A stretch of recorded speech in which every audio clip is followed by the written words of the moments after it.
कि मुसलमान के बिना भारत अधूरा है। आओ इस बात को जिंदा रखें। हमारी लड़ाई आइडियोलॉजी की हुआ करती थी, जो आज बिल्कुल समाप्त हो गई है। कहां है दक्षिणपंथी, कहां है लेफ्ट फ्रंट, कहीं दिखता है आपको?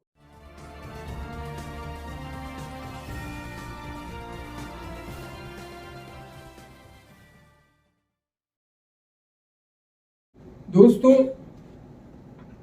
मेरा जन्म हुआ गुलाम हिंदुस्तान में, और वो संभाली तो बचपन और जवानी देखी आजाद हिंदुस्तान में। कुछ अनुभव है, बड़ा लंबा जीवन है। आपका नाम सुना करते थे, पहली बार देखने को मिला है। उस वक्त की फॉरेन पॉलिसी को भी जानते हैं, कभी कभी क्रिटिसाइज भी करते थे और कभी कभी समर्थन भी करते थे। हमारा अधिकार है, जनता का अधिकार है, संविधान ने हमको दिया है। किसी किसी पद पर कुछ समय के लिए बैठते हैं और अपनी छाप छोड़कर चले जाते हैं, सबका इतिहास है ये। प्रश्न इस बात का है कि पहले प्रधानमंत्री ने जो किया वो कुछ नहीं था। मैं ऐसा नहीं मानता, क्योंकि मैंने 62 की लड़ाई को भी देखा है और उस समय के भारत की तस्वीर को देखा अपनी आंखों से कि इस मुल्क के ऊपर, इस देश के ऊपर आक्रमण होता है। हिंदी चीनी भाई भाई कहने के बाद विश्वास के साथ, मित्रता के साथ विश्वासघात होता है। सारा भारत एक हो जाता है, ना कोई हिंदू रहता है, ना मुसलमान, ना सिख, ना ईसाई। पूरा देश, जिसको बोलते हैं भारतीय हिंदुस्तानी, वो इकट्ठा होकर उसका मुकाबला करता है। मैंने अपनी आंख से देखा है। हर महिला ने किस मजहब की थी मैं जानता नहीं, उतार उतार के गले की चेन और अपनी चूड़ियां इस देश के लिए, जवानों के लिए, इस देश की रक्षा के लिए दी हैं। मैंने अपने आंखों से देखा है वह इतिहास। वो लॉन्ग अलाइनमेंट मूवमेंट को भी देखा है जो जवाहरलाल नेहरू ने भारत से चलाई। वो ऐसा भी समय देखा है, नासिर साहब को, टीटो साहब को मिला के एक बीच का रास्ता निकालने की बात करी। इस दुनिया के अंदर भारत ने दिया, नेहरू के टाइम पे हुआ था। मैं किसी राजनीतिक पार्टी की ओर से कोई वकालत नहीं करूंगा, न किसी राजनीतिक पार्टी का मैं समर्थक हूं, ना विरोधी। मैं इतिहास की बात करना चाहता हूं। उसके बाद बहुत सारे प्राइम मिनिस्टर आए, उन सबका इस देश में कंट्रीब्यूशन है, महत्वपूर्ण कंट्रीब्यूशन है। और इंदिरा गांधी का बहुत बड़ा, फॉरेन पॉलिसी की बात करते हैं तो बहुत बड़ा कंट्रीब्यूशन उनका भी है। बहुत सारे प्रधानमंत्री और भी हैं। वाजपेयी जी भी आए तो उन्होंने एक नया मैसेज दिया था। पार्लियामेंट में दुर्गा का शब्द इस्तेमाल इंदिरा गांधी के साथ किया था, और वो विरोधी दल के थे। उस वक्त राजनीति की बात नहीं थी, देश की बात थी। हम अपने धर्म की बात जहां करते हैं, हिंदू और मुसलमान की बात करते हैं, उस दायरे से निकलने का प्रयास नहीं करते हैं। मेरे भाइयों, आज वो समय आया है, उस दायरे को तोड़ना पड़ेगा। वो दायरा सीमित मत रखिए। कारण हम स्वयं हैं। जो हालात पैदा होते हैं उसमें भी जिम्मेवार हम हैं। आज अगर सरकार के खिलाफ हम कोई बात करते हैं तो जितनी सरकार दोषी होती है उतना विरोधी भी होता है। कहां है विरोधी?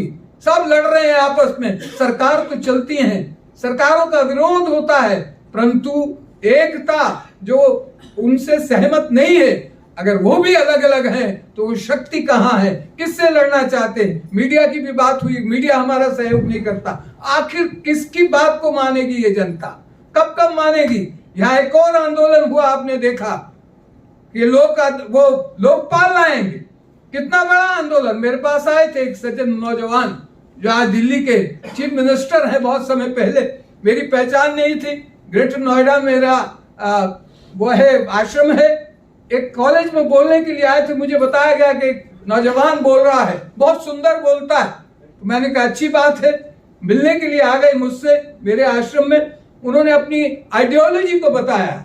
हमारी लड़ाई आइडियोलॉजी की हुआ करती थी, जो आज बिल्कुल समाप्त हो गई है। कहां है दक्षिणपंथी, कहां है लेफ्ट फ्रंट, कहीं दिखता है आपको? कोई नहीं। सब अलग अलग है, चंद चंद लोग खड़े।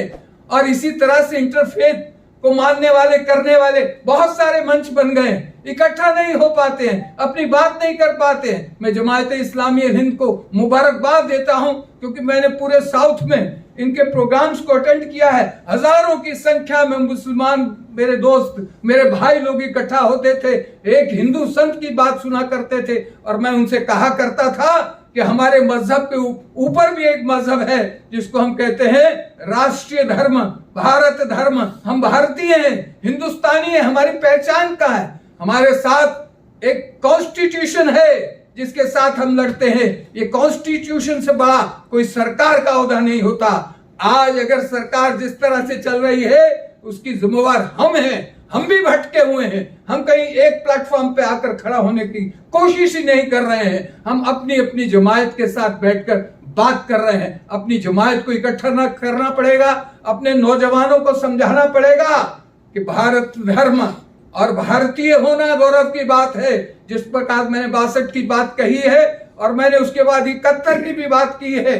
जितने जंग हुए, जितनी लड़ाइयां हुई, उसमें सब मजहब इस भारत के, जो इस वतन को, इस मादरे वतन को जो सलाम करते हैं, इस धरती पर जो पैदा हैं, वो मालिक है इस भारत के। वो उनमें कोई एक धर्म का आदमी मालिक नहीं हो सकता। जिसने यहाँ जन्म लिया है वो हिंदू है, मुसलमान है, सिख है, ईसाई है, ये उसका राइट है कि वो संवैधानिक राइट है। वो एक है, उसकी पासपोर्ट एक है, उसकी आइडेंटिटी एक है, उसमें कोई फर्क नहीं है। ये भय को निकालना पड़ेगा। भय से मरते जा रहे हैं, बात से बात बनने वाली नहीं है। जमायत इस्लामी हिंद एक ताकतवर जमायत है। मैंने उलेमा हिंद में भी उस दिन ये कहा था।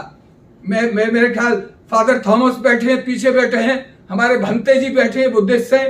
हम जो सर्वधर्म संसद चलाते हैं, 2006 में प्रारंभ की श्री अग्निवेशी के नेतृत्व में, हमने किसी सरकार की परवाह नहीं की, हमेशा डट के मुकाबला किया करते थे। और आज हमारी पहचान है तो इसलिए है कि जब भी अत्याचार हुआ, किसी भी धर्म पर हुआ, हम सारे धर्म गुरु वहां गए हैं, चल के जाते थे, अपना पेट्रोल फूंक के जाते थे, अब भी जाते हैं। आज भी सुबह मॉर्निंग में जैनियों का था, कल हमारे क्रिश्चियन भाइयों का था, YMCA में था। हम क्या कर रहे हैं? हम देश की एकता, अखंडता, भाईचारे को, जो गंगा जमनी तहजीब है, जैसे आपने फरमाया, मैंने भी कलाकार होने के नाते बहुत पहले एक प्ले किया था कमानी ऑडिटोरियम के अंदर। वो मुझे लाइन याद आ जाती है कि यहाँ आर्य, शठ, हून, फारसी और यहाँ अरबी आए, घुले मिले पर मिट न सके अपनी संस्कृतियों के साए।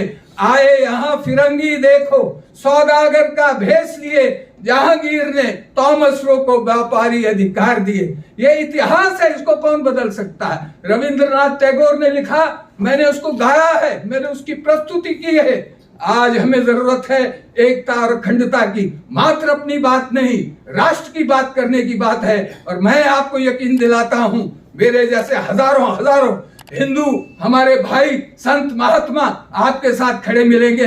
जहां भारत की बात आएगी, भारतीय धर्मों की बात आएगी, जहां कला की, संस्कृति की, हमने देख लिया लोकपाल की बात करते करते इतना बड़ा झंडा उठाकर जो है रामलीला मैदान के अंदर, दिल्ली के अंदर सरकारों को झुका दिया अन्ना हजारे ने। कहा अन्ना हजारे अपना मकसद पूरा किया और दिल्ली का जो चीफ मिनिस्टर बनने के बाद ये सारी मूवमेंट को खत्म कर दिया गया। ये भी तो सच्चाई है, इसको जानना पड़ेगा, पास्ट को समझना पड़ेगा, अपनी गलतफहमियों को दूर करना पड़ेगा। ये जो बीच का रास्ता महात्मा बुद्ध ने दिया, मेरे भंते जी बैठे हैं, हमारे ईसाई धर्म ने दिया, वो ये है त्याग का, बीच का मार्ग निकालना पड़ेगा। जब हमारी बात सरकार नहीं मानती, हमारी बात जो मीडिया सुनता नहीं है, तो हमको क्या करना चाहिए? अपना मीडिया इकट्ठा करना चाहिए, अपनी जमात को मजबूत करना चाहिए, अपनी बात को बुलंद करना चाहिए और ईमानदारी से। तुष्टीकरण से बात बनने वाली नहीं कि मैं मुस्लिम भाई के सामने बोलूं और उनकी तुष्टीकरण की बात करूं, नतीजा ठीक नहीं निकलेगा। नतीजा तो तब निकलेगा जो सच्चाई के साथ, मेरा धर्म जो कहता है, सर्वे भवन्तु सुखिनः कहता है, उसको हमें वास्तव में अपने धर्म में लाना होगा। और मेरा धर्म भारतीय होना, हिंदुस्तानी होना है। आपका धर्म भी भारतीय होने से आपकी शान है, आपकी शौकत है। अपनी मजबूती को, अपने अधिकारों को समझो। जिस प्रकार से अगर आपने कॉन्स्टिट्यूशन को पढ़ा, और आपकी जमात से मैं कहता हूं, जिस प्रकार उन्होंने पूरा आंध्रा में, पूरा तेलंगाना में मेरे प्रोग्राम कराए थे, आज गली गली कूचों में वो सारे हिंदू, मुस्लिम, सिख, ईसाई जितने हमारे धर्म गुरु हैं, उनके हाथ में पताका देनी पड़ेगी। ब्यूरोक्रेसी भी बिक जाए, प्रेस भी बिक जाए, हर चीज बिक जाए, मगर संत जहां भी बोलेगा, किसी धर्म के कोई भी धर्म को मानने वाला संत बोलेगा, उसकी बोली और उसका प्रभाव मस्जिद से जाएगा, मंदिर से जाएगा, तो एकता वापस आएगी। ये दूरियां हमारी खत्म हो जाएंगी, सेमिनार कम हो जाएंगे, हमारे काम कम हो जाएंगे, हमारा फिर राष्ट्र वैसे ही हो जाएगा जैसा था, जैसा होना चाहिए। जो हमारी संस्कृति है वो हमारे खून के अंदर है, वो हमारी संस्कृति को जीवित रखना है। अगर हमारी संस्कृति नहीं रहेगी, अपनी पहचान नहीं रहेगी, तो कहाँ हिंदू और कहाँ मुसलमान रहेगा, इस दुनिया में खत्म हो जाएगा। अगर धर्म बचाना है तो देश बचाना है, और देश बचाना है तो एकता अखंडता को अपने आप से निजी तौर से अपनी सर्विसेज को देकर, अगर 24 घंटे हैं और आप इस मूवमेंट के साथ इस लड़ाई में खड़े हैं। हमने जन मोर्चा से, मुझे याद है हमारे इंजीनियर साहब ने कोशिश की, प्रधानमंत्री ने 1.5 घंटे का समय दिया ऑनलाइन, और 1.5 घंटा अलग अलग हमारे धर्म गुरुओं ने उस प्लेटफॉर्म से प्रधानमंत्री से बात करी है, और निडर होकर बात करी है, सब बातों को एकदम हटा के करी है, उनसे आश्वासन लिया है। हमने कहा कि हम कहां जाके रोएं, बताइए, हमारे साथ अत्याचार होता है, धर्म के नाम से होता है, एक दूसरे के संस्कारों को खत्म करने की कोशिश होती है। क्या ये सोची समझी साजिश तो नहीं? अगर ऐसी है और प्रधानमंत्री बात नहीं करे तो हमें आंदोलन को तेज करके वहां जाना चाहिए। मैं फिर आपसे क्षमा मांगते हुए, समय की इजाजत मुझे नहीं है ज्यादा बोलने की, मैं कहता हूं कि अपनी शक्ति को आपको संभालना पड़ेगा, अपनी शख्सियत को जिंदा रखना पड़ेगा, आपको भय से दूर होना पड़ेगा। मैं हैदराबाद में एक मीटिंग में बोल रहा था, उसमें कश्मीर में एक छोटी सी बच्ची के साथ उसका बलात्कार हुआ था, और इतने धर्मगुरु थे, सबके सामने मैंने कहा था कि वो लड़की जो गई है, जिसके साथ रेप हुआ है, वो हिंदू की है, मुसलमान की है, सिख की है, ईसाई की है, वो हमारे बीच में से हमारी बच्ची गई है, वो हिंदुस्तानी बच्ची है, किसी हिंदुस्तानी माँ बाप की बेटी है। अगर हम उसे श्रद्धांजलि नहीं देंगे तो हमारी ये सर्वधर्म संसद कभी नहीं चलेगी। ये धर्मगुरु होने का नवारा हमको उतारना पड़ेगा। और आप देखिए, सबने खड़े होकर श्रद्धांजलि दी। वो बच्ची मुसलमान नहीं थी, वो बच्ची हिंदुस्तानी थी, और हर हिंदुस्तानी का ये फर्ज है कि अगर कोई अत्याचार होता है, कोई बलात्कार होता है, देश में अराजकता होती है, तो निडर होकर उसका सामना करना चाहिए। किसी की भी सरकार रही हो, सरकारें आती हैं चली जाती हैं, बहुत सारी आई सरकारें, बहुत चली गई, और आगे भी ये सिलसिला रहेगा। मगर ये हमारी तहजीब, हमारी संस्कृति, जो आप मुझे सुन रहे हैं, हिंदू हूं, आप में अधिकांश मेरे मुस्लिम भाई हैं, सुनते हैं, मैं उनकी बात सुनता हूं। हम सब जगह जाते हैं और सारा दिन इस काम को करते हैं, 24 घंटे, 78 साल की उम्र में भी मैं एक्टिव होकर इस काम के लिए करता हूं। और मुझे फक्र है कि ये काम भारतीय है, संविधान के साथ है, और संविधान अगर हमारे साथ खड़ा है और हम अगर निडर हैं, तो कोई किसी में हिम्मत नहीं है कि हमारी सभ्यता को, हमारी संस्कृति को, हमारे भाईचारे को तोड़ सके। मैं आपसे निवेदन करता हूं कि आप अपने आप को जगाएं और इस मूवमेंट को उठाएं। अपने अधिकारों के लिए हमें लड़ना पड़ेगा, और लड़ाई किसी व्यक्ति के साथ नहीं है, लड़ाई अत्याचार से है। वो हमारे कॉन्स्टिट्यूशन के खिलाफ जो है वो लड़ाई है। हम कहते हैं भारत के संविधान को जो हमें हक मिला है वो सबका बराबर है, और बराबर का हक लेने के लिए हमें उठना होगा। मैं इन शब्दों को कहते हुए आपका धन्यवाद करता हूं, आभार प्रकट करता हूं। हम आपके साथ हैं, मेरे जैसे बहुत हिंदू संत हैं जो आपके साथ खड़े हैं, जो इस भारत के साथ प्यार करते हैं। बहुत सारे ऐसे लोग हैं जिन्होंने इन दिनों में भी कहा है कि मुसलमान के बिना भारत अधूरा है। आओ इस बात को जिंदा रखें। जय हिंद, जय देश, बहुत बहुत धन्यवाद।